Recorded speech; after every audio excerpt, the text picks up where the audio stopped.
आज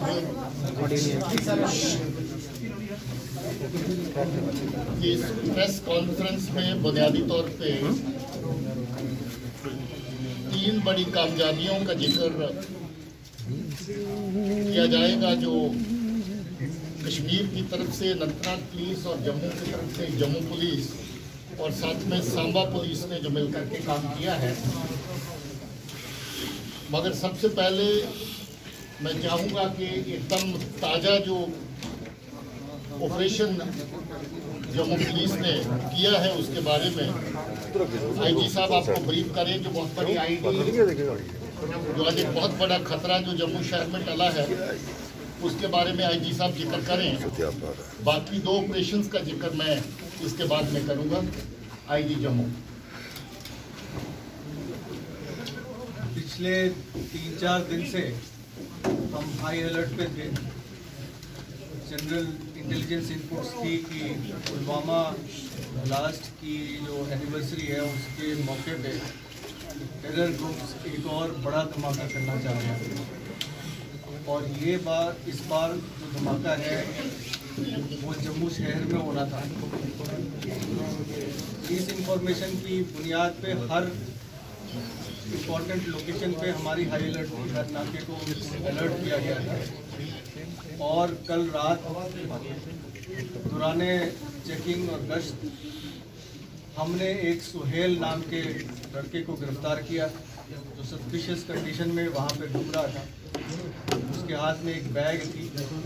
और जब उससे पूछताछ हुई तो बैग से तकरीबन 6-6.5 किलो की एक बहुत बड़ी आईडी बरामद हुई जो एक्टिवेटेड नहीं थी। पूछताछ करने के दौरान उसने ये बताया कि वो नर्सिंग कॉलेज का स्टूडेंट है और चंडीगढ़ में पढ़ाई करता है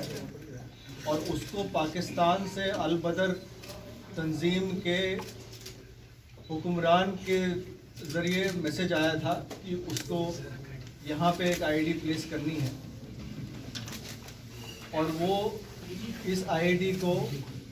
उसने 3-4 टारगेट्स दिए थे प्लेस करने के लिए, जिसमें रघुनाथ मंदिर, बस स्टैंड, रेलवे स्टेशन और लखदाता बाज़ार जो ज्वेलर्स की शॉप से जहाँ पे उनमें से किसी एक लोकेशन पे उसने आईडी रखना था। पूछताछ के दौरान उसने और भी बताया कि इस आईडी को रखने के बाद उसने एक फ़्लाइट लेना था श्रीनगर के लिए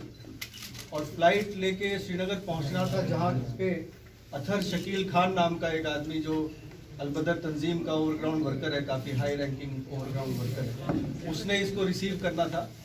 और उसके बाद ये एक्टिव हो जाता तंजीम के साथ। तो ये इसकी प्लान थी। इस काम की जानकारी चंडीगढ़ में एक और लड़के के पास थी जिसका नाम काजी वसीम है, उसको भी चंडीगढ़ से पिक कर लिया गया है और उसकी गिरफ्तारी हो जाएगी। साथ ही साथ एक और साथी इनकी तंजीम से जुड़ा हुआ है जिसका नाम आबिद नबी है, उसको भी गिरफ्तार किया गया है। तो इस गिरफ्तारी से और इस आईडी की रिकवरी से ये तकरीबन 6-6.5 किलो की आईडी है। अगर इसमें RDX होगा अभी इसकी पूरी जांच की जाएगी बॉम्ब डिस्पोजल स्क्वाड के द्वारा, तो ये बहुत बड़ा धमाका हो सकता था, काफ़ी जानो माल के नुकसान हो सकती थी, तो इसको कि जम्मू पुलिस ने अवॉइड कर लिया। साथ ही साथ कल देर रात की गश्त में सांबा के इलाके में झंग एरिया है जो कि रामनगर पुलिस स्टेशन के अंदर आता है, रामगढ़ पुलिस स्टेशन के अंदर आता है सांबा। वहाँ जो गश्ती दल थे उसने 6 पिस्तौल और 15 छोटी आईडी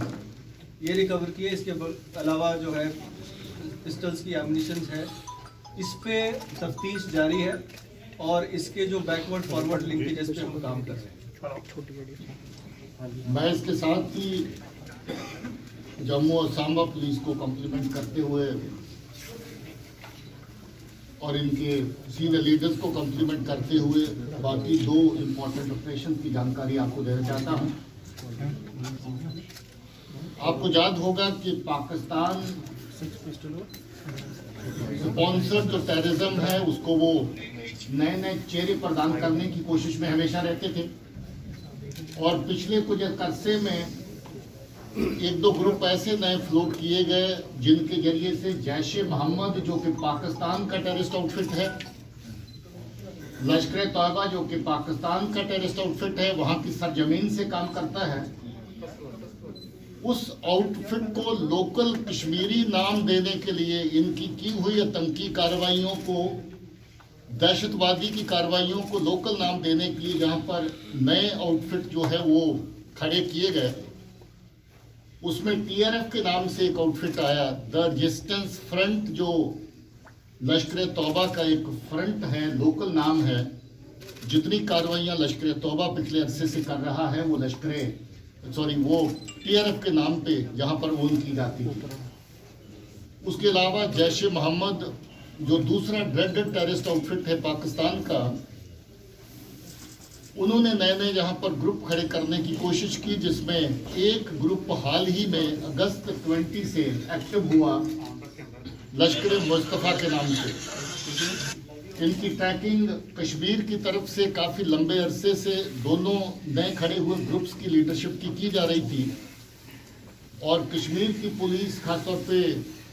अनंतनाग की पुलिस ने जम्मू पुलिस के साथ मिलकर के इन दोनों ग्रुप्स की लीडरशिप को बेनकाब किया, और दोनों के चीफ कमांडर जो हैं उनको पकड़ लिया गया है। उनमें से एक जो चीफ कमांडर है, इसका हदैतुल्लाह मलिक नाम है। हदैतुल्लाह मलिक जैश का, जैसे मैंने कहा कि जो लोकल आउटफिट लश्कर-ए-मुस्तफा है उसको लीड कर रहा था, और पिछले काफ़ी अरसे से वो एक्टिव था मेंटेनेंस से रिलेटेड कार्रवाइयों में। काफ़ी लंबा अरसा OGW का काम करता रहा, और उसके बाद एक्टिव मिलिटेंट बन के जैश के साथ, जैश के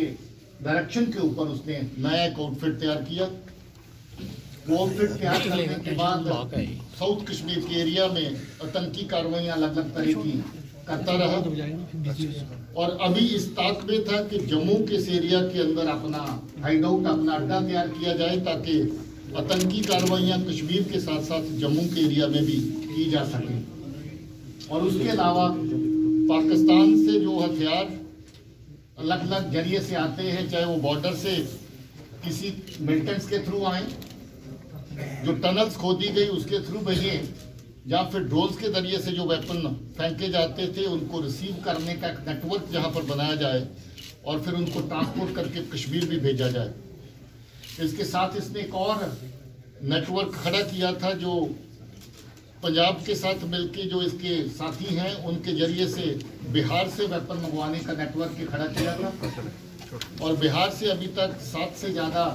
पिस्टल जो हैं वो लाए जा चुके हैं, और अलग अलग आतंकी कार्रवाइयों के लिए उनको आगे तकसीम किया गया। उसके अलावा एक नेटवर्क ऐसा भी बनाया जिसमें कुछ लड़के पंजाब में, कश्मीर बेस्ड लड़के जो पंजाब में अलग अलग जगह पे पढ़ते हैं, उनको शामिल किया गया, और जब जब उनकी ज़रूरत पड़ती है किसी कार्रवाई के लिए जम्मू में या कश्मीर में, या बाहर से वेपन को ट्रांसपोर्ट करने के लिए उनका इस्तेमाल किया गया। जैसे ये आईडी वाले केस में आपने देखा कि ये भी लड़का पंजाब में पढ़ रहा था, इसके साथी भी एक दो पंजाब में बेस बना के काम कर रहे थे, उन्हीं को इस्तेमाल करके छपरा बिहार से जो 7 पिस्टल लाए गए वो इसमें उसका खुलासा हुआ है। इसके अलावा आपको याद होगा कि 2018 में बहुत सारी आतंकी कार्रवाइयों में जैश-ए-मोहम्मद शामिल था। बहुत सारे दहशतगर्द पाकिस्तान की तरफ से एक टनल के